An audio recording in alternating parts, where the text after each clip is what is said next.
So as promised, we're back to moving along on this project. So last time what we were left with was this. And whilst it was a failure in that particular instance, it did teach me quite a bit about what not to do in terms of trying to get this piece made. The biggest thing is I was trying to get it done in one piece. So what I'm doing now is progressing with the plan B that I discussed in that video, in that I'd be breaking it down into its separate elements and then assembling it back as one piece rather than trying to cast it all in one lump. So I have worked out my pattern pieces as far as what I'm going to be doing, and up until now what I've been stalled on is trying to get those really detailed Celtic elements on the side of the hammer. And the problem with working with the type of sand casting that I'm doing is that any of these sort of details that have undercut areas, because as soon as you remove a part like this out of the sand, it destroys all those micro details that you're trying to pick up in the first place.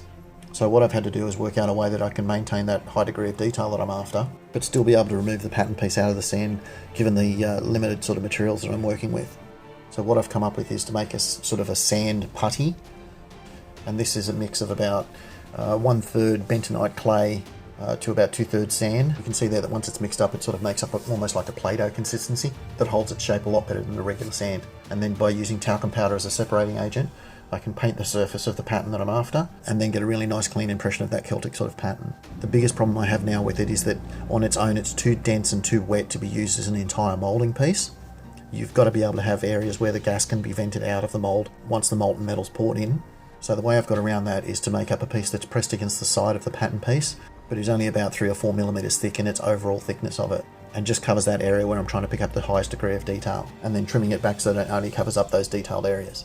Once I've got that done, I can set it onto a board and then pack the sand around it just as per normal, and treat it as if it was just an ordinary piece that didn't have those sorts of details on it. I can then flip the mould over and take the piece out, and those detailed pieces come along with it. Then I can peel those detailed pieces off and reposition them in the mould so that when the molten metal's poured in, it picks up all those really high details. And having the small pieces in just that area allows enough room for the regular sand to vent out the gases that are associated with the expansion of the metal. The other thing I do is go over those detailed surfaces with a small handheld blowtorch, which sort of pre-bakes out some of the water associated with it as well, and that again decreases the issue as far as outgassing is concerned. You can see here as I'm pouring in the molten metal, I've got 4 riser points, which allows for an even dispersal of the metal over those detailed areas. And once it's out of the mould, this is what we've ended up with. So that's the raw casting. Hopefully you can pick up the details there in comparison to the original pattern piece. Just to show you the other side there, that's a very quick polish just to give you an idea on hopefully what it should look like as a finished piece.